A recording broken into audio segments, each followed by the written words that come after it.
జయ జగదంబే. ఒక సందర్భంలో దాదాపు 46 ఏళ్ళ క్రితం అనుకోండి, చండీ హోమం చేస్తున్నారు మా శ్రీయుద్ధి గురువు గారు. చిన్నవాడిని, 81 అంటే 20 ఏళ్ళు. అప్పటికి ఇంద్రాక్ష దుర్గ తప్పిస్తే నాకేమీ శ్రీవిద్యోపాసన లేదు. ఆయన ఆ చండీ హోమం అయిపోయింది. సరే, రాత్రి మడత మంచాలు వేసి పడుకున్నాం. పడుకోవడం అంటే పడుకోవడం కూడా కాదు, ఏదో మా మామయ్యగారు ఏవో చెప్తున్నారు అనుభవాలు. అందరూ పడుకున్నారు. ఆయనకు ఒక రకమైన అభిమానం ఉండేది అప్పుడే. ఊరికే కోడలు తమ్ముడిగా కాకుండా అమ్మవారి భక్తుడిగా ఒక ప్రేమ ఉండేది. ఏదో అనుభవాలు చెప్తున్నారు, వింటున్నాను, కొడుతున్నాను. 20 ఏళ్ళవాడిని. అప్పటికే ఆయనకి ఎన్నేళ్ళు, 80 ఏళ్ళ దగ్గరగా ఉంటాయి ఆయనకి. సరే, ఓ రాత్రి వేళ ముందు హాల్లోకి చూశాను. మేము మధ్యలో పడుకున్నాం, మాయగారు నేను వర్తమాన మీద. వాళ్ళ తమ్ముడు గారు జంధ్యాన్ని నివీతిగా వేసుకొని మడత మంచం మీద కూర్చున్నారు, ఏదో ధ్యానంలో చేసుకుంటున్నారు. అయిపోయింది, చూశాను, అయిపోయింది. ఏమనలేదు. ఆయన బాగా పెద్ద సాధకుడు అని చెప్పుకునేవారు. శ్రీవిద్యోపాసకులే, వామాచార సంప్రదాయమే. కాకపోతే గురువు వేరు. ఒకవేళ మరి శ్యామాక్రమమేమో గుర్తులేదు, చాలా ఏళ్ల క్రితం జరిగిన వ్యవహారం. కొంత ఈ శ్రీవిద్యలో ప్రవేశం వచ్చిన 96, 97, 98 ఆ టైంలో మళ్ళీ ఆ అనుభవాల గురించి మళ్ళీ మా అయ్యగారి గారి ప్రస్తావన వచ్చింది. వస్తూ అన్నాను, చిన్న మా అయ్యగారు అలా మడత మంచం మీద అర్ధరాత్రి కూర్చుని మీ ఇంట్లో చండీ హోమం చేసిన రోజున ఇలా జరిగిందండి, చూశాను, జంధ్యాన్ని నివీతిగా వేసుకున్నారు ఆయన అన్న. ఇది ధ్యానం చేస్తున్నారు, జంధ్యం ఏమిటో నివీతిగా వేసుకున్నారు అంటే మెళ్ళ దండలా వేసుకోవడం. ఎడం భుజం నుంచి వేసుకుంటారు జంధ్యం సాధారణంగా. అంటే అటువంటి దృశ్యాన్ని చూడడం అలవాటు లేని వాళ్ళ కోసం చెప్తున్నాను సుమా. ఒకసారి ఆయన సరే చూసావేంటి అన్నారు. అవునండి. పలకరించావా అన్న. అబ్బాబే, ధ్యానంలో ఉన్నారండి, ఏం పలకరిస్తాను అర్ధరాత్రి, అది చదువు కూడా లేదు నాకు అట్టే. పెద్దవాడు అన్నారు. పెద్దవాడు మా అక్క ఎప్పటికీ చెప్తుంటుంది, చండీ హోమం మొదలుపెట్టే ముందు వాళ్ళ తమ్ముడికి నమస్కారం చేశారట మా మామయ్యగారు. వీళ్ళు దాన్ని పట్టుకుని మా అక్కలకు నమస్కారాలు పెట్టేస్తూ ఉంటారు. తమ్ము నీకు కాదులేరా అమ్మవారికి అని. ఎందుకు వాళ్ళ పినమామగారికి మామగారు పెట్టారు నమస్కారం, కాబట్టి పెట్టచ్చు అని ఒక ధారణ. సరే, విషయం అది కాదు. మా అయ్యగారు చెప్పారు,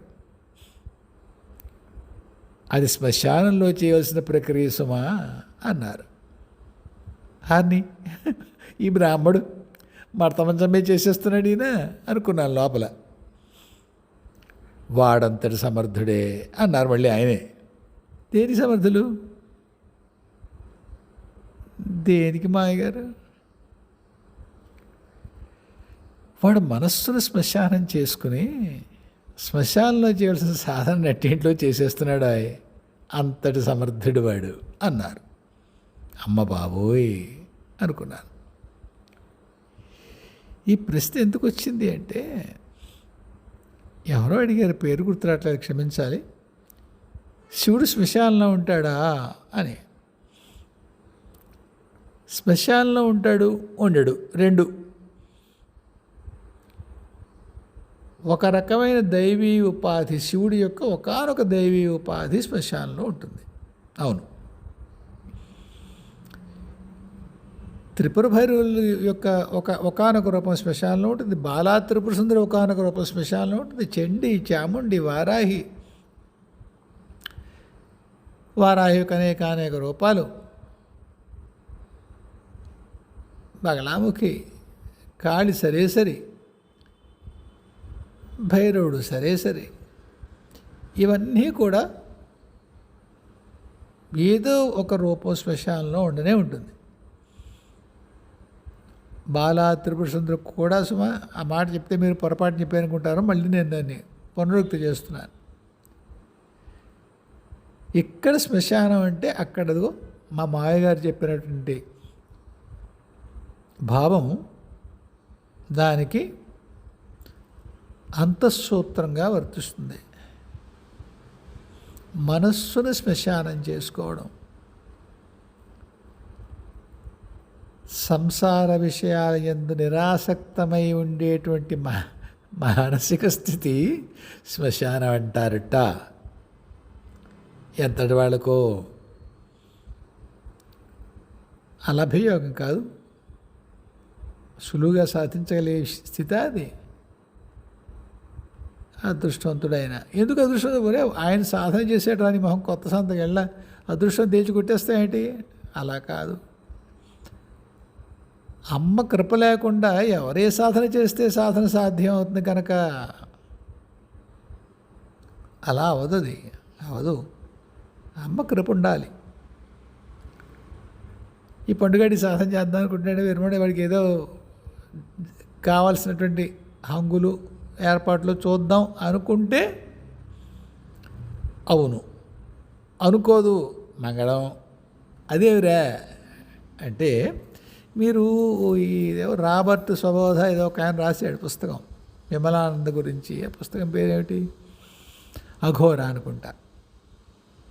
అందులో ఉంటుంది చూడండి, ఎప్పటికి 10 జన్మలుగా వాడు సాధన చేస్తున్నాడు తారా సాధన. అప్పుడు ఇంకొకటి చనిపోతే ఆ శవం మీద కూర్చుని వీడు తెలియకుండా ఆయన సాధన పూర్తి చేసుకుని పరమేశ్వరి యొక్క అనుగ్రహాన్ని పొందాడు అని ఉంటుంది కథ. అలా కొంత సులువుగా పొందలేము. ఒక తెలిసిన ఆయన ఒక ఆయన, మరి చేస్తులు మిత్రులు అనే పదం వాడచ్చో లేదో తెలియదు కానీ కాశీలో ఉంటారు. ఆ విజయవాడ లెక్చరరు, తర్వాత ఆయన కాశీ వెళ్ళి అక్కడ స్థిరపడినట్టున్నారు. తంత్రంలో బాగా ప్రవేశం ఉంది. మహావిద్యలు, దశమహావిద్యల్లో కొన్ని సాధన చేస్తారు. కొందరికి సహాయం చేస్తూ ఉంటారు ఆ విద్యలను ఉపయోగించి. స్వయంగా ఏం డబ్బులు తీసుకుంటారు అనుకోను, కానీ ఆ హోమాలకి వాటికి తీసుకుంటారు. సరే, అది కాదు విషయం. ఆయన భార్య ఒకసారి తారాపీఠ వెళ్ళారట. అక్కడ చెప్పారు ఆయన, ఓ బోల్డ్ అన్ని ఆత్మలు కనిపిస్తూ ఉంటాయండి చితాహోమంలో. చిత్తాహోమం, చితనే చితాగ్ని, చితగ్ని కాదు సుమా, కంగారు పడకండి. చిత మనం శవాల్ని కాల్చేటువంటి అగ్ని ఉంటుంది, దాన్ని హోమాగ్నిగా భావించి అందులో ఆహుతులు ఇస్తారు. సంకల్పాన్ని బట్టి హవిస్సులు మారుతాయి. లేదు పరమేశ్వరి సాక్షాత్కారం, పరమేశ్వరి సాధన అయితే మరి ఏవో పద్ధతులే ఉంటాయి. ఈయన శ్మశానంలో మండుతున్న చిత్రంలో హవిస్సులు వేస్తే కొన్ని ఆత్మలు కనిపించాయి. బాగా ఇబ్బంది పెడతాయి అని విన్నాను. ఒకసారి ఇప్పుడు మహర్షిని కనుక్కున్నాను. తారము ఉపాసన చేస్తూ అందులో క్రతువుకి సంబంధం ఉండగా చేసినటువంటి విషయంలో ఆత్మలు ఎలా వస్తాయి స్వామి అని. అవి కూడా తారా సాధన చేస్తూ శరీరాన్ని వదిలిపెట్టినా నాన్న. ఆ కోరిక తీరక భూమి మీదకి వచ్చిన పని అవక అలా ప్రేత శరీరాలు ధరించున్నాయి. కానీ అమ్మ మాటలకి ఎప్పుడో మళ్ళీ శరీరం ఇస్తుంది. సాధన పూర్తి చేసిన తారమ్మతో ఉన్నటువంటి సుఖం అది. ఏదో తప్పు చేశాడు, మరొకటి ఏదో చేశాడు, సాధన బలం సరిపోలేదు, చచ్చాడు. సులువుగా చావడేమోలండి. మొత్తానికి బెడిసి కొట్టిందని చూసేవాడు అనుకుంటారు. అమ్మాయి బెడిసి కొట్టనివ్వదు. అయ్యో వెరమంట సరిగ్గా చేయలేదు వీడు అనుకుంటుంది. ఆ జన్మ లేపేస్తుంది. వచ్చే జన్మలో ఆపై జన్మలో మొత్తానికి వాడి సాధన పూర్తి చేస్తుంది. తారమ్మ పేరే తరింపు చేసేదని కదూ. చెప్పొచ్చేది ఏంటంటే అక్కడ శ్మశానమే, తారమ్మ అక్కడే ఉంటుందిగా. ఎవరు శ్మశానంలో ఎవరు ఉంటారు అని, వీళ్ళందరూ ఉంటారు. కానీ ఇందాక చెప్పిన అంతఃసూత్రంగా ఉంటుందని ఒక వ్యవహారం. అది సంసార విషయమందు అనాసక్తుడై ఉన్నవాడి మనసు శ్మశానం. ఇంకా వచ్చేటువంటి ఇంకేవో మరి ఈ ప్రేతాలు ఏమో దానికి అర్థం ఏం చెప్తారో. అటువంటి మనస్సులో దాన్నే రుద్రభూమిగా తలంచి వచ్చేటువంటి దేవతల యొక్క తీవ్రమైన అంశాలు వాళ్ళకి సద్య ఫలాన్ని ఇస్తాయి, త్వరగా వెంటనే ఫలాన్ని ఇస్తాయి అంటారు. కాబట్టి అమ్మ ఎవరు అడిగిన ప్రశ్నకి శివుడు శ్మశానంలో ఉంటాయంటే మామూలు శ్మశానంలో ఒకానొక దైవీ అంశం ఉండడం నిజమే, కానీ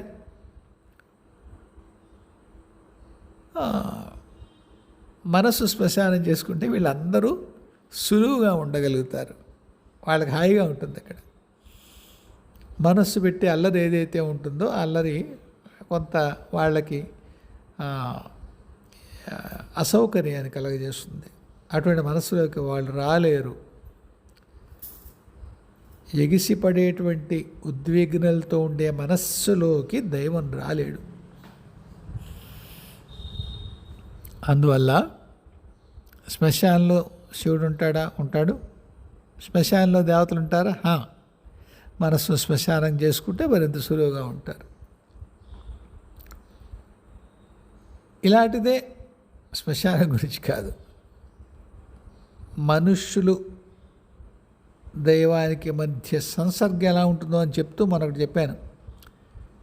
విష్ణువర్ధనం ఉదాహరణ ఏదో ఊళ్ళో చెప్పాడు అబ్బాయి, బాలాజీ కొంత అప్రసన్నంగా ఉన్నాడని చెప్పాడే వెంకటేశ్వర స్వామి. నేను చెప్పాను, ఆయన ఒకసారి కనుక్కో, అక్కడ బాలాజీ చెప్తున్న మాట ఏమిటంటే, ఇత పూర్వం ఉండే పూజారి బాగా చేసేవాడు నాన్న, వీడెవడో బాగా చేయట్లేదు. ఈ పిల్లవాడు మళ్ళీ చెక్ చేసుకున్నాడు. నిజంగానే పూజారి 15 రోజులేదో నెలలేదో వచ్చి, అంతకుముందు వేరే పూజారి ఉండేవాడు, ఆయన శ్రద్ధగా చేసేవాట. ఈ కొత్త పూజారి వచ్చిన వాళ్ళ బట్టలను బట్టి, వాళ్ళు ఇచ్చే దక్షిణను బట్టి, మంత్రం చదివే విధానం, నైవేద్యం పెట్టే విధానం, శఠగోపం పెట్టే విధానం, అది సర్వము స్వామిని దర్శించుకునేందుకు వచ్చినటువంటి వ్యక్తుల ఆర్థిక సామాజిక స్థితిని బట్టే ఇతని స్పందన ఉంటుంది. స్వామివారికి అర్చన పూజ చేయడం, ఆ తీర్థం ఇవ్వడం అలా లేదు. కాబట్టి ఆయన ఇంకా అప్రసన్నంగానే ఉన్నాడు. చెప్పాను, ఆయన పరోక్షంగానైనా చెప్పు ఆ పూజారికి, లేకపోతే దెబ్బతింటాడు. దైవాన్ని ఇబ్బంది పెట్టకూడదు. అలా మళ్ళీ చెప్పే సూత్రం ఏంటి అంటే, మన గుళ్ళల్లో ఉండేటువంటి విగ్రహాలు ఊరికే బొమ్మలు అనుకోకండి. బొమ్మలు కాదు, అవి జీవంతాలు. మన కోరిక వెంటనే తీరనంత మాత్రం చేత, అదే మన యోగ్యతా లోపం తప్పిస్తే అక్కడ దైవీ శక్తికి ఎటువంటి కుదువ లేదు. అదే ఇంకోటి కూడా చెప్పాను కానీ మీకు, అక్కడ దైవం ఏ పని మీద వచ్చాడో, మనం కోరిక ఏమిటో ఒక వీడియో చేశాను దీని మీద అయితే పూర్వం. దాన్ని బట్టి వాళ్ళ ప్రతిస్పందన ఉంటుంది, మనం ఫలం పొందడం ఉంటుంది, మన యోగ్యత ఉంటుంది. మన కర్మ పండి కాలం మన యందు సకాలమై మనకి యోగించినప్పుడు కూడా మన ఫలాన్ని పొందుతాం. అంతదొనక పొందలేం. అక్కడ దైవంలో ఏం లోటు ఉండదు. కాబట్టి దైవం జీవంతమైన విగ్రహాలేవి, వాటి యందు అదే భావన కలిగి ఉండండి, అదే ధారణ కలిగి ఉండండి. ఈవేళ మాటల్లో ఈయన మధుసూదన్ ఉన్నారు కదా, కర్మాన్వేషి అనే పేరుతో ఒక డిస్ప్లే నేమ్తో ఉంటారు ఒక ఆయన.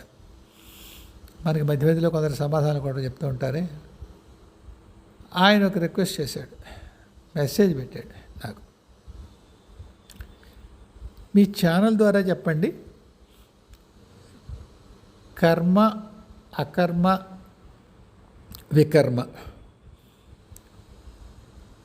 వీటి గురించి అని వివరిస్తారు. ఓ బోలెడంత వివరణ ఉంది భగవద్గీత యొక్క ఏమంటారు దాన్ని, వాటి మీద టిప్పణీలు రాసిన వాళ్ళు చాలామంది ఉన్నారు మహాత్ములు. వందల పేజీల వివరణ ఉంది దానికి. నేను కొత్తగా ఏం చెప్పగలను దాని మీద, కాకపోతే మన దైనందిన జీవితానికి సంబంధించిన మాటలు ఏమైనా చెబితే మీరు కొద్దిగా కనెక్ట్ అవుతారేమో. అక్కడ మరీ పటాకాశం, ఘటాకాశం, సూక్ష్మదేహాభిమాని, కారణదేహాభిమాని అంటే మనకు కొద్దిగా పదాలు కంగారు పెట్టేట్టుగా ఉంటాయి. అంచేత అలా కాకుండా, అంటే మీరు ఒక కర్ణాటక సంగీత విద్వాంసుడు పాట పాడితే ఒకలా ఉంటుంది, ఏదో గొంతు కాస్త బాగున్న వంకలు లేకుండా లొల్లాయి పదం పాడుకుంటూ ఉంటాడు పిల్లాడు గేదెలెక్కి, మనం అప్పుడు కూడా ఆగి వింటాం కదా. ఎక్కడో పొలంలో పెడుతుంటాం, గేదె మీద కూర్చొని వాడు ఏదో ఏళ్ళు పెట్టుకుని ఏదో పాడుతూ ఉంటాడు ఒక కొండబాట. అప్పుడు కూడా ఒకసారి సైకిల్ మించి కాలు ఆంజనేయాలకి వింటాం. దానికి మనకి సంగీతం తెలియక్కర్లేదు, నిజానికి ఇది మరింతగా కనెక్ట్ అవుతాం. సంగీత విద్వాంసుడు కాదు, అబ్బాయికి ఎంత వచ్చో నీకు రాదు అనే బాధ ఉండదు. వీడికి పెద్దగా ఏం రాదు, మనకి పెద్దగా ఏం రాదు. అంచేత అలాంటి వాళ్ళతో మాట్లాడుకున్నా, అలాంటి వాళ్ళు చెప్పిన, అంటే పెద్దగా విద్వాంసుడు కానివాడు మనలాంటి వాడు మనలో ఒకడు ఏమన్నా 4 మాటలు చెప్తున్నా అనుకోండి, కంఫర్టబుల్గా వినొచ్చు, సౌకర్యంగా వినొచ్చు. ఎటువంటి ఏమంటాం దాన్ని, అమ్మో వీడితో పై ప్లాట్ఫామ్ మీద ఉన్నాడు, మనం ఎక్కడ కింద ఉంటాం, మరి దండేసుకుని ఒక విభూతి పెట్టుకుని చక్కగా మహాప్రకాశవంతంగా, దీప్తివంతంగా అద్భుతమైన సంస్కృత శ్లోకాలను కోట్ చేస్తూ వేదాల్ని, శాస్త్రాల్ని, కావ్యాల్ని కోట్ చేస్తూ చెప్తున్నప్పుడు మనం ఒకలా అంటాం కదా ఇంగ్లీష్లో, ఒకలాంటి ఆశ్చర్యం, సంభ్రమాశ్చర్యాలంటే అలాంటి వాడితో చూస్తూ ఉంటాం. అమ్మవి పాటించగలమా అనిపిస్తూ ఉంటుంది. మన అన్నయ్య, తమ్ముడు, మేనమామ చెప్తే అరిగి మీద కూర్చుని కబుర్లు చెప్తూ మాట చెప్పాను అనుకోండి, అరే అలా కాదురా నాన్న, ఇలా అయితే సులువు, ఇంకా తాత ఎలా చేసాడు, నేను అలా చేశాను, మరి పక్కింటే అలా చేసాడు అన్నాడు అనుకోండి, మరి ధైర్యంగా మావయ్య చెప్తున్నాడు, లేకపోతే అన్నయ్య చెప్తున్నాడు, బాబాయ్ చెప్తున్నాడు, ఏదో అలాగే. ఆ ఆహార్యం, ఆ గాంభీర్యం, ఆ పదాల పోహళింపు ఇవి మన కొద్దిగా దూరం పెడతాయి. శాస్త్రం భయపెడుతుంది, అంటే నిష్ఠురంగా ఉంటుంది కదా. అదే తెలిసినాడు 4 మంచి మాటలు చెప్తున్నాడు కూడా, అది మీద కూర్చొని సులువుగా వింటాం. కాబట్టి ఎవరో ఈయనకి చెప్పారేమో ఈ మధుసూదన్ గారికి అంతర్లోకాల నుంచి, పెద్దాడు చెప్తాడు ఈ వీటి గురించి ఆయన చెప్తాడో వాడిని కాస్త కనుక్కో అని ప్రయత్నం చేద్దాం. స్వామి మొత్తం 18 అధ్యాయాలు 7 వాక్యాలే చెప్పాడు ఆయన కదా. సూత్రం సుమ ఆయన 7 వాక్యాలు చెప్పాడు కాదు, సూత్రాలు. నాకు బాగా నచ్చేవి ఎలా అవుతుందో, ఫలం ఎలా వస్తుందో అనేటువంటి విషయాన్ని పక్కన పెట్టి విషయం తగులుకోకుండా నీ పన్ను చేయరా అబ్బాయి అన్నాడే, అదొకటి బాగా నచ్చుంది. చివరిలో నేను చెప్పేది నేను చెప్పేశాను రా, నీ ఇష్టం నువ్వు ఏం చేసుకుంటావు చేసుకో, యథాయోగ్యం తథా కురు అన్నాడు. అంటూనే ఓ మాట అంటాడు, ఏమని, ఏమిటిది చాలా బాగుంటుంది ఆ పదం, సర్వధర్మాన్ పరిత్యజ్య, అన్ని ధర్మాలని వదిలేరా, ఇవన్నీ చెప్పాను కదా, అవన్నీ తీసేయి, నన్ను శరణు వేడు. బెస్ట్ విధానం. ఈ శాస్త్రాలు, యోగాలు ఇంత గోల్ లేదు, కర్మను మాత్రం చెయ్యి, దానిలో తగులుకోకు, మిగతా విషయాలు నేను చూసుకుంటాను. అయితే శరణాగతంత సులువేం కాదు. నేను తరచునే పదమే, ప్రాణోత్క్రమణ అయిపోతుంది శరణాగతి చెందే ప్రయత్నం చేస్తుండగానే. సరే, ఈ కర్మ సంగతి ఏమిటో అర్థం చేసుకునే ప్రయత్నం చేద్దాం. మామూలు నిర్వచనాలకే వస్తే కర్మ అంటే ఏది శాస్త్ర సమ్మతమైన కర్మో అది అకర్మ. ఏ కర్మ చేసినా దాని యందు, దాని ఫలమయందు ఎటువంటి మోహం, సంఘం, అటాచ్మెంట్ అంటాం కదా, ఆసక్తి లేకుండా చేసేటువంటి కర్మ అకర్మ. శాస్త్ర సమ్మతము కానిది వికర్మ. స్థూలంగా ఇంతే. అయితే మనం ఎక్కువ ఏ కర్మల్లో ఉంటాం? కర్మలో అయినా ఉంటాం, వికర్మలో అయినా ఉంటాం. అకర్మలో మనం ఎవ్వరూ ఉండేటువంటి ధైర్యం చెయ్యం.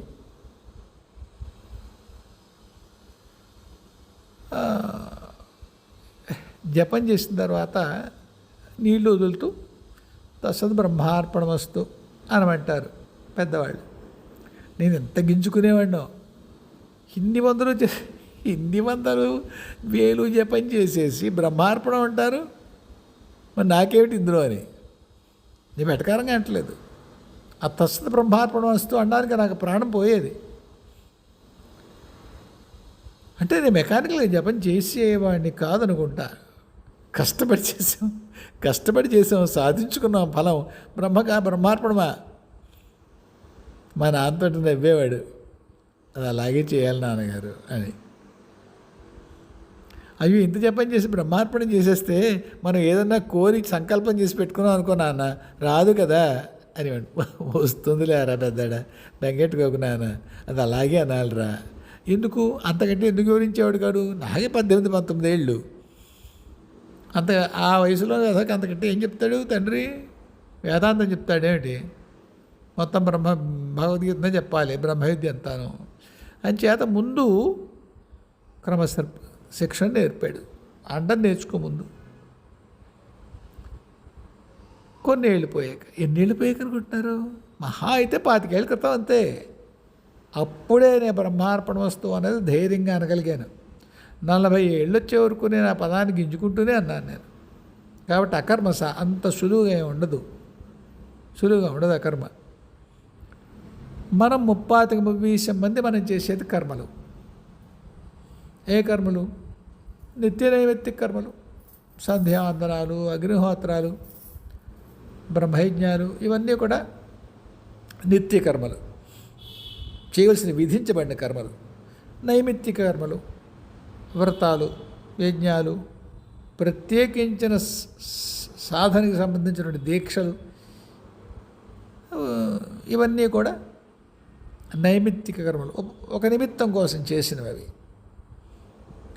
అయితే వీటన్నిటికీ కూడా పుణ్యపాప ఫలాలు ఉండనే ఉంటాయి. పుణ్యపాప ఫలాలు ఉండనే ఉంటాయి. ఎందుకు? మన సత్యనారాయణ వ్రతం చేసినా, క్షీరాబ్ది ద్వాదశి వ్రతం చేసినా, అనంత పద్మనాభ వ్రతం చేసినా, వైభవ ఏదన్నా చేయండి. ఊరికి బ్రహ్మార్పణ అనిపిస్తాడు ఆ పూజారి గారు, పురోహితుడు. మనం బ్రహ్మార్పణం చేయలేము. ఎందుకు? అక్కడ ఫలశ్రుతి చెప్పుంటాడు. వరలక్ష్మి వ్రతం చేసేసరికి, ఒక ప్రదక్షిణ చేసేసరికి కాళ్ళకి గల్లుమంటూ రవ్వలు చెక్కినటువంటి ఏదో పట్టీలు వచ్చాయి. ఇంకొక ప్రదక్షిణ చేసేసరికి రవ్వలు గాజులు వచ్చాయి అంటున్నారు అనుకోండి. ఆఖరిని ఇది పట్టుకెళ్ళి వరలక్ష్మీదేవి పాదాలకి అర్పించేస్తాం అనగలమా? మరి మాకొద్దు పట్టీలు, రవ్వల గాజులను. నైమిత్తిక కర్మలు, నిత్య కర్మలు మనం చేసినా సరే, బ్రహ్మార్పణమస్తు అన్నా సరే, దాని యందు మనం తగులుకొని ఉంటాం. కొండకుతో క్రమశిక్షణ కొద్దీ బ్రహ్మార్పణమస్తు అన్నా మన ఉద్దేశ్యం దానిలోంచి వచ్చేటువంటి ఫలం ఏదైతే ఉందో ఆ ఫలం కావాలని ఉంటుంది కనుక అప్పుడు కూడా బ్రహ్మార్పణమస్తు క్రమశిక్షణ అంతే. 4 చివరి వరకు ఉంది పదం, హృదయగతం కాదది. అలాంటప్పుడు ఆ కర్మలు ఒక ఫలాన్నిచ్చేటివిగానే ఉంటాయి. ఇప్పటికీ 2-3 సార్లు నేను చెప్పుంటాను నా ఛానల్లోనే. మా గురుగారు ఒకసారి చెప్పారు, ఆధ్యాత్మిక సాధనలోకి అంటే కేవలం ఒక అమ్మ ఒక అయ్య వాళ్ళ కృప సాధించి ఆగడం కాదు, వాళ్ళలో అంశగా కలిసిపోయి మొత్తం మన ఆత్మగా తెలుసుకొని ఆ పరమేశ్వర అంశగా మారిపోవడం అనుకుందాం, అర్థం చేసుకుందాం సులువుగా. ఆ సాధనలో ఉన్నప్పుడు మీ పుణ్యఫలాలు మీకు అక్కరకు రావు. ఎక్కడ? భౌతిక జీవితంలో. భౌతిక జీవితంలో అక్కరకు రావు. చెప్పానుగా మీకు 90%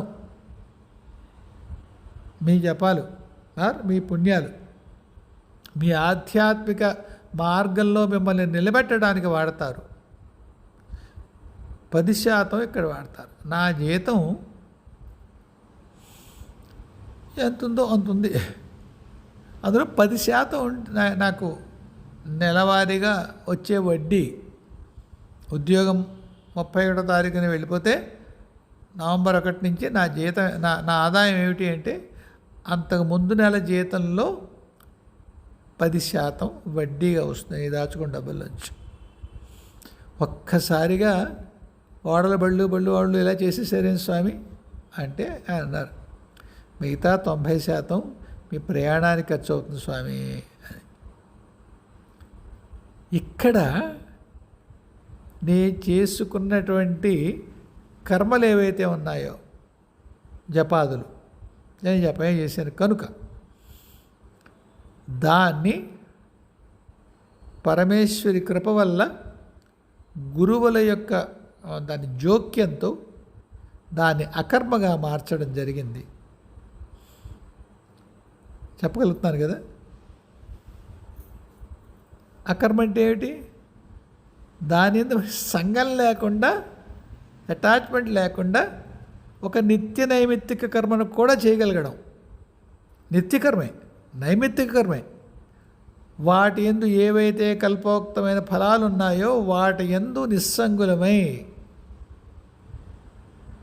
దాన్ని కేవలం బ్రహ్మార్పణ చేసి ఉండడం. నేను ఉన్నానా? లేను, మాటికి లేను. కానీ నా కర్మని అకర్మ చేశాడు నా గురువు, ఆయన పాదాలకు నమస్కారం. అలా చేయగలిగిన వ్యక్తిని గురువుగా పంపించింది నా బంగారు తల్లి, దాని పాదాలకు నమస్కారం. ఆవిడ పంపించకపోతే ఏం వస్తాడు నా వద్ద? రాడు. అమ్మ పంపించాలి, మిమ్మల్ని ఉద్ధరించదలుచుకొని అమ్మ పంపించాలి. ఆ అమ్మ పంపించిన గురువు నా కర్మల్ని అకర్మగా మార్చాడు. నా ఉద్దేశం అకర్మగా కాదు, అది నేను చేసినప్పుడు అది మామూలు కర్మయే. దాన్ని అకర్మ చేశాడు ఆయన. బలవంతంగా అందులో ఏమైనా నా ఫలాపేక్ష ఏమైనా ఉన్నట్టయితే దాన్ని నాకు రాకుండా చేశాడు ఆయన. అయ్యో నీకు ఫలాపేక్ష ఉంది, ఆయన రాకుండా లేస్తాడు. అక్కడ పూర్వం మీకు ఒకసారి చెప్పానే, స్వేచ్ఛా సంకల్పం అనేది ఆధ్యాత్మిక మార్గరతులైన వారికి స్వేచ్ఛా సంకల్పం ఉండదు.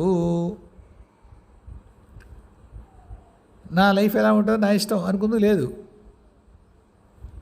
అమ్మ పనుపున మీ జీవితంలోకి ప్రవేశించినటువంటి గురువుకి అది దత్తమైపోతుంది. మీ స్వేచ్ఛా సంకల్పం ఇక ఉండదు, ఆయన నిర్ణయిస్తాడు. కాబట్టి మీ సంకల్పంలో మీ ఫలాలు మీరు పొందాలి మీరు అనుకున్నప్పటికీ కూడా మీరు ఆధ్యాత్మిక మార్గంలోకి రావాలని మీ దైవం ఎప్పుడు ఒక్కటి అనొచ్చు మీరు, నేను ఆధ్యాత్మిక మార్గంలోకి రావాలని అనుకోకుండా ఆధ్యాత్మికంలో రావాలని తెప్పించబడతానా? తెప్పించబడరు. మరి ఎలా వచ్చారు? జీవస్థాయిలో, మీ భౌతిక వ్యక్తిత్వ స్థాయిలో మీరు దీన్ని ఈ ఈ ఈ ఈ కుడుములు మెక్కుదామని అనుకుంటారు.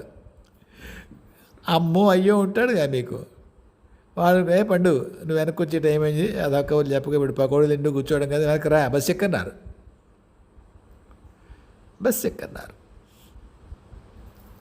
పెళ్ళికి వెళ్ళారండి, పెళ్ళి అయిపోయింది, మధ్యాహ్నం భోజనం చేశారు, మీకు వెనక్కి వెళ్ళి బస్సు ఇంకే అరేంజ్ చేయలేదు. ఇతను 4 గంటలు ఏది పకోడీలు ఇచ్చారు, టీ ఇచ్చారు, తింటున్నారు. మీరు కాస్త ఆలస్యమే లేదు తింటున్నారు. బస్సు బయలుదేరిపోతుంది. మీ అమ్మ నాన్న ఏం చేస్తారు? పకోడీలు మళ్ళీ తిందు కానీ నడు తింటాను, పకోడీ తింటాను. కుదరదు. ఆ పకోడీ టీ పెడితే కాస్త కాళ్ళు గింజుకుంటున్నా సరే మీరు, మీ నాన్న బస్సు మీద వేసుకుని బస్సు ఎక్కేస్తాడు. కాసేపు గింజుకుంటారు, మొత్తుకుంటారు, బస్సు ఎక్కేసారు, నాకు వద్దు, ఇంకా పకోడీ తింటాను, ఇప్పుడు ఏం కాదు పకోడీ, తర్వాత దగ్గర పోయి అదా కూర్చో అంటారు. ఎందుకు? మిమ్మల్ని అక్కడ వదిలేసి మీ నాన్నమ్మ బస్సు ఎక్కిస్తే మీరు ఊరుకుంటారా? కాదు. అంటే మీరు దేనికి సిద్ధపడి ఉన్నారు? మీ ఊరెళ్ళడానికే సిద్ధపడి ఉన్నారు. పెళ్లివారి ఇంట్లో ఉండిపోవడానికి సిద్ధపడి లేరు మీరు. కానీ అక్కడ ఇచ్చిన పకోడీలు బాగున్నాయి, మీకు తింటానంటారు. మీ ఊరు తీసుకెళ్ళిపోదాం అనుకున్నాడు మీ అమ్మ నాన్న ఏం చేస్తారంటే అలా అంటాడు. కానీ వాళ్ళు ఎవరు అంటారు ఇక్కడ, పోన్లండి మామయ్య గారు, తర్వాత మా వాడు బండి మీద వస్తారు కదా దింపుదాం అంటే, లేదండి రాత్రి పడుకోడు వాడు, వాళ్ళ అమ్మ దగ్గరే పడుకోవాలి, లేదా వాళ్ళ నాన్న దగ్గరే పడుకోవాలి, ఫలానా భర్త మంచం మీదే పడుకోవాలి, వాడు నిద్ర పెట్టదు, ఏవో చెప్పేసి అలా చేస్తాడు. వీళ్ళు కుదరలేండి ఊరికే అంటాడు. అదా పకోడీ గురించి, చిన్నవాడు కదండి బస్ ఎక్కేస్తాం. జరిగింది ఏమిటి? పెళ్ళికి వచ్చేవారి సంగతి మీకు గుర్తున్నా అక్కడ ఏదో మోహం ఉంది మీకు, పకోడీ మోహం, ఊడిపోదాం అనుకుంటారు. బస్సు పర్లేదు ఇంకో బస్సులో ఎక్కనుకుంటారు. కుదరదు. మీ నాన్నకి అమ్మకి తెలుసు ఇది సకాలంలో వచ్చిన బస్సు, ఇది మిస్ అయితే మళ్ళీ ఇక్కడ ఏడుస్తూ కూర్చుంటారు. మళ్ళీ మీ అమ్మ నాన్న మీకోసం వెనక్కి రావాలి. ఎందుకు వచ్చిన కోలా? కాసేపు ఏడ్చినా కానీ తీసుకెళ్ళి బస్సులో పడేస్తే ఊరుకుంటాడు. అమ్మ పంపించిన గురువు అదే చేస్తాడు. సంసారం బాగుంటుంది. సంసారం వద్దనుకొని వచ్చారు కిందకి. చాలా ఒక సాధన అయింది, తెలుసు ఇక్కడ ఉండకూడదని, ఇక్కడి నుంచి వెనక్కి వెళ్ళే ప్రయత్నంలో ఉన్నారు. అయినా సంసారంలో కొన్ని భ్రమింపజేసే విషయాలు ఉంటాయి, అందమైన విషయాలు ఉంటాయి. అందం అంటే కేవలం సుఖాలు అనుకునేరు, దుఃఖం కూడా బాగుంటుంది జీవుడికి, తెలుసా అండి? చక్కగా బాగుంటుంది.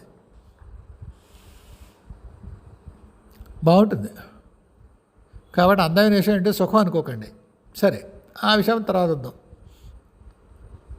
కాబట్టి ఇక్కడ సంసారంలో బాగుందని చెప్పినా సరే మీరు మీ సంసిద్ధత దేనికి? ఇంక వెనక్కి వెళ్ళడానికి. కాబట్టి మీ అమ్మో మీ అయ్యో ఒక గురువుని పంపిస్తారు. మరి మా వాడు కాస్త అక్కడ పకోడీ తింటూ ఉండిపోతాడు, లాక్కురారా నాయనా అని. మీరు సంపాదించుకున్నటువంటి పుణ్యఫలం ఏదైతే ఉందో అది పకోడీలుగా మీరు తింటే కుదరదు. అది వదిలించి మీ చేత ఇంటికి వెళ్ళడానికి ఆ పుణ్యఫలాన్ని వాడతారు. మీరు అక్కడ ఇంతకాలం ఉండాలి, అదే మీ లెక్క. పకోడీలు తింటూ ఉండిపోకూడదు, వెనక్కి వెళ్ళాలి. ఆ పుణ్యఫలం అంటే ఆ కాలం, మీరు వెనక్కి మిమ్మల్ని మీ ఊరు తీసుకెళ్లే కాలం, ఆ బస్సు, అవన్నీ పుణ్యఫలాలే మీదే. లేకపోతే మీరు ఎవడో ఆ రోడ్డు మీద ఎవడో బొగ్గాడైతే మిమ్మల్ని బస్సు ఎందుకు ఎక్కిస్తారు? మీ అమ్మా నాన్నల సంతానమై వాళ్ళు మిమ్మల్ని నా బిడ్డ అనుకునేటువంటి స్థితి రావడానికి ఏదో పుణ్యఫలం ఉందే, అది మీరు సాధించుకున్నదే. ఆ బస్సు ఎక్కడానికి ఆ పుణ్యఫలమే ఖర్చు చేసి మిమ్మల్ని ఎక్కిస్తారు. నాన్న అమ్మ వాడు మీకు అవ్వడానికి ఏ పుణ్యఫలం ఉందో ఆ పుణ్యఫలం వల్లే మీకు ఆ బస్సులో చోటు దొరికింది. ఎవడో సెంటర్లో కూర్చొని వాడిని ఎవరిని ఎక్కించరు, మీ అమ్మా నాన్న సంతానం మీరు, అందుకు ఎక్కించారు, అదే మీ పుణ్యం. కాబట్టి మీకు ఇక్కడ ఏదైతే సుఖాన్ని ఇస్తోందో, బాగుందో పకోడీ తినడం, అది మీ చేత చెయ్యి విదిలించి బస్సు ఎక్కించారు. అలాగా మీరు ఏ కర్మ యొక్క సుఖాన్ని ఇక్కడ పొందుదాం అనుకుంటారో, మీరు చేసిన నిత్య నైమిత్తిక కర్మల యొక్క శుభఫలాన్ని మీరు ఇక్కడ పొందుదాం అనుకుంటారో, మీ ఉపాస్య దైవాల పనుపుని మీ జీవితంలో ప్రవేశించిన గురువు దాన్ని మీ భౌతిక సుఖాలకి, భౌతికమైన సౌఖ్యాలకి మిమ్మల్ని వాడనివ్వకుండా మీ ఆధ్యాత్మిక ప్రయాణానికి వాడతాడు. అప్పుడు మీరు చేసిన కర్మ ప్రారంభంలో సామాన్య కర్మే అయినప్పటికీ గురుకృప వల్ల, పరమేశ్వరి అనుగ్రహం వల్ల అది అకర్మగా మారుతుంది. ఈ మార్గంలోకే రారు, మీ చిత్తానుసారం చిత్తం వచ్చిన పనులు చేస్తారు, అది వికర్మ అవుతుంది. వికర్మ అవుతుంది అది. ఆయన చెప్తాడు, శాస్త్ర సమ్మతము కానటువంటి కార్యాలు, కర్మలు అని పరమాత్మ చెప్తాడు. పరమాత్మతో పాటు అది వ్యాఖ్యానం అనుకుంటాను, మనం అలా అనడానికి వీలు లేదేమో. ఈ విద్వాంసులు చెప్తారు వికర్మ అంటే శాస్త్ర సమ్మతం కాని కర్మ. ఎందుకు? మామూలుగా సామాన్య కర్మ అంటే నిత్య నైమిత్తిక కర్మలు ఏవైతే ఉన్నా అవి శాస్త్ర సమ్మతమైన మిగతా ప్రక్రియలు. బాగుంది, ఫస్ట్ క్లాస్. తద్భిన్నంగా ఉన్నది వికర్మ. ఏ విధంగా గురుకృప వల్ల, మీ అమ్మ అనుగ్రహం వల్ల మీ కర్మ అకర్మగా మారిందో, మీ కర్మ వికర్మగా కూడా మారచ్చు. అదేవరా బాబు, అలా ఎలా? మీకు కొంత పుణ్యం వచ్చింది, ఆ పుణ్యం వల్ల కొంత సంపదలు మీకు దఖలుపడ్డాయి. మీరు దాని స్వార్థ ప్రయోజనాలకి, వేరే వాళ్ళ అహితానికి వాడారు. మీ కర్మ వికర్మగా మారలేదు. ఒక ఉదాహరణ చెప్తాను. ఒకానొక స్నేహితుడు ఉన్నాడు నాకు. అతనికి ఒక కంపెనీ ఉండేది. కంపెనీ వృద్ధి చెందుతోంది. కనుక్కోమనేవాడు, మీ గురుగారు ఏమంటారండి ఈ కంపెనీ గురించి అడుగుతుండేవాడు.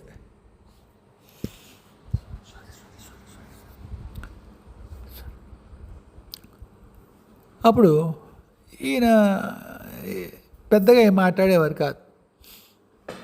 ఒకానొక సందర్భంలో కంపెనీ ఒకానొక క్రిటికల్ మాస్ అంటారు దాన్ని, తెలుగులో ఏం చెప్తాం, ఒక మంచి స్థితికి వచ్చిన తర్వాత కంపెనీలో కొంత వాటా ఎవరికో అమ్ముదాం అనుకున్నాడు ఆయన. చాలా పెద్ద మొత్తానికి అమ్ముతున్నాడు. మా గురుగారు అన్నారు, ఏమిటి మీ స్నేహితుడు మొత్తం పుణ్యకర్మనంతా డబ్బులోకే మార్చుకుంటున్నాడా ఏంటి అన్నారు. అదేం స్వామి అన్న.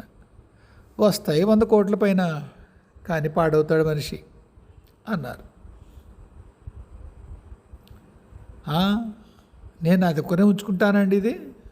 ఇది నాతో పాటు నన్ను నమ్మి నాతో పాటు వచ్చినటువంటి అనేక మంది సహోద్యోగుల శ్రమఫలం అండి ఇది, అంచేత అలా ఉంచేసుకోను అన్నాడు ఆయన.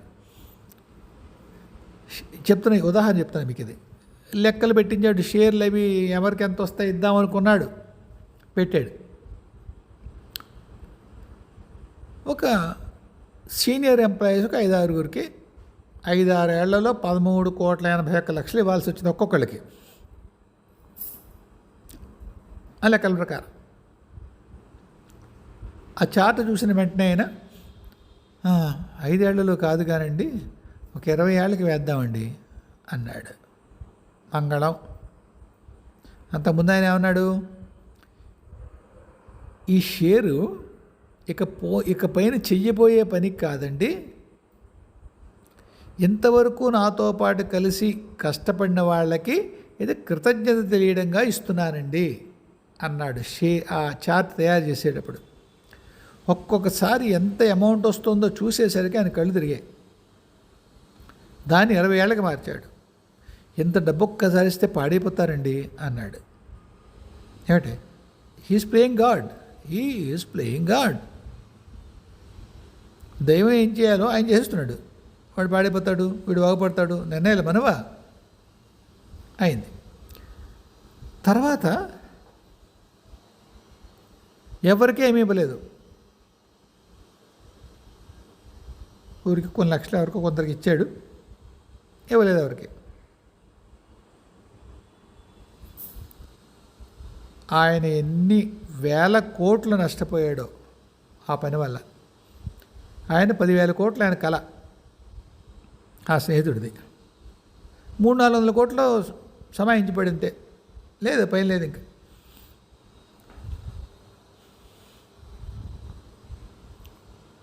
అంతే. ఆ ఏదైతే కర్మ ఆయన సుకర్మ చేసుకోగలిగి ఉండేవాడో లేదా అకర్మ చేసుకోగలిగి ఉండేవాడో, దాని ఎందు సంఘం లేకుండా ఎవరిది వాళ్ళకి పంచిపెట్టి దులుపుకుని అనాసక్తంగా ఉండగలిగేవాడో, అది కాస్త వికర్మ చేసుకున్నాడు.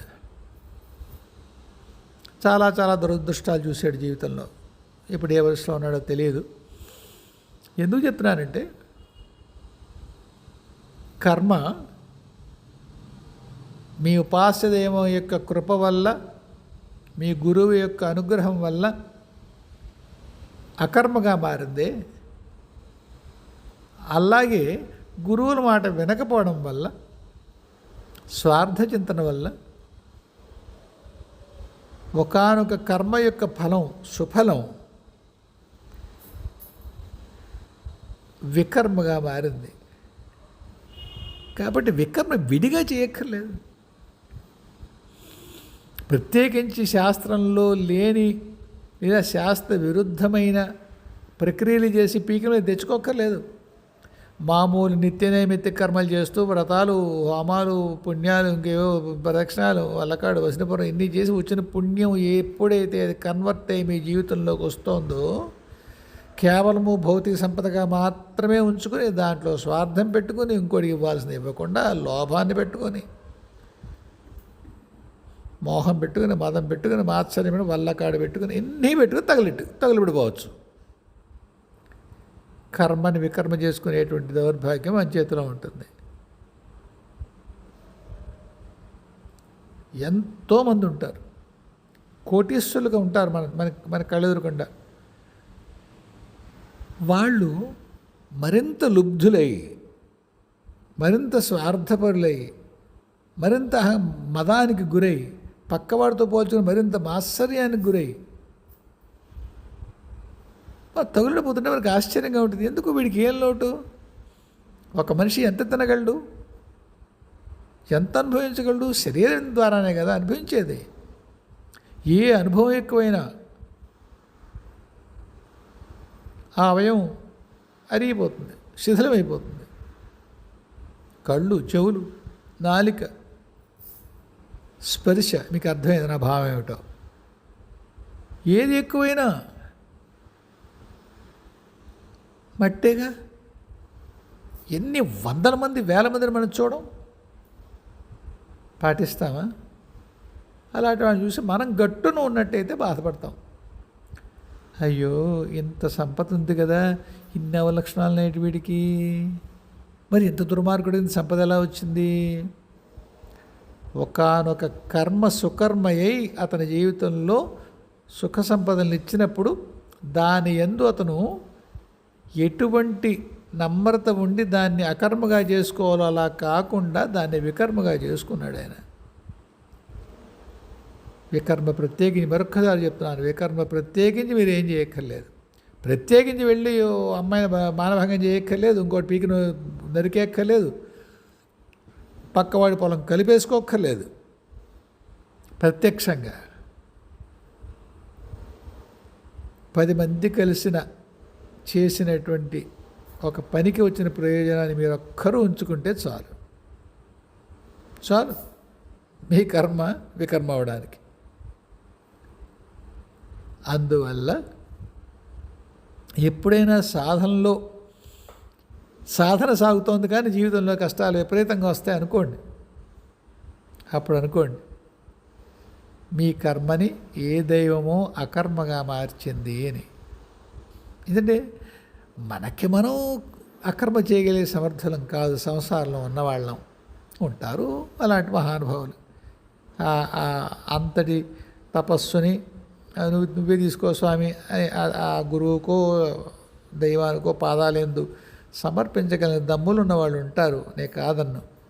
కానీ అలాంటి వాళ్ళు బహు తక్కువ, వేళ్ల మీద లెక్కట్టచ్చు. మనం చేయలేని పని అది. ఇది చెప్పానుగా ఉదాహరణ. మనం పకోడీ ప్లేట్ వదిలిపెట్టి రాలేము. అమ్మ నాన్న భుజాన్ని తీసుకుని భుజాన్ని వేసుకుని బస్సు ఎక్కేయవలసిందే. ఆ జరగడానికి కూడా మన పుణ్యఫలం ఖర్చు అవుతుంది. అవనివ్వండి, తప్పేం లేదు. ఒకసారి బస్సు ఎక్కేసిన తర్వాత ఏడు మానేస్తాం. అమ్మా నాన్న దగ్గరికి వెళ్తున్నారు జ్ఞానం ఇంగితం ఉంటే. ఏమండి, అంచేత శాస్త్రాలు ఏం చెప్పినా ఏది కూడా మన దైనందిన జీవితాన్ని దాటి ఏ శాస్త్రమూ ఉండదు. మన బతుకులో ప్రతి అడుగు ఎక్కడో దానికి సమన్వయం ఉంటుంది. కాబట్టి కర్మలు చేసుకోండి, ముమ్మాటికి చేయండి, త్రికరణయ చేయండి. ఫలాన్ని దమ్ముగా పరమేశ్వరుడి పాదాలు యందు వదిలిపెట్టండి, వదలలేరు. ఆ పుణ్యకర్మకు ఒక ఫలం అడగండి, నీకు వదలగలిగే దమ్మివు స్వామి అని అడగండి. వదలలేంగా, అకర్మ చేసుకోలేకపోతున్నాం మనం, కానీ కర్మ చేయగలుగుతున్నాం. కర్మకేదో ఫలం రావాలి, ఆయన ఏమిస్తాడో తర్వాత సంగతి.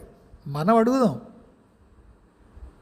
నేను చేసిన కర్మ అకర్మగా మార్చి నన్ను నీ దగ్గరికి చేర్చుకో తండ్రి. ఇంకొక మార్గం లేదుగా. కర్మ చేయకుండా కుదరదని చెప్పి స్వామి ఘంటాపథంగా చెప్పాడు. కాబట్టి కర్మ చేయనే చేయాలి. కర్మ చేసి మళ్ళీ జన్మ మరణ చక్రంలోకి రాకుండా ఉండే ఒకే ఒక మార్గం అది అకర్మ అవడం. అది మన చేతిలో లేదు. కాబట్టి శ్రద్ధగా కర్మ చేసి దాని వికర్మగా మారకుండా అకర్మ అయ్యేలా పరమాత్మనే, ఆ ఉపాసదేవాన్ని, ఆ గురువుని దండం పెట్టి కోరుకోండి.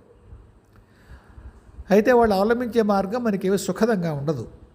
కానీ మనమే అడిగాం కనుక ఏదో ఒక జీవస్థాయిలో ఏదో ఒక చైతన్య స్థాయిలో అడుగుంటాం. కాబట్టి పళ్ళబిగును భరించి మార్గం ఆధ్యాత్మిక మార్గమే రూఢిగా తెలుసు కనుక కష్టాన్ని మింగి ముందుకు అడిగెళ్దాం.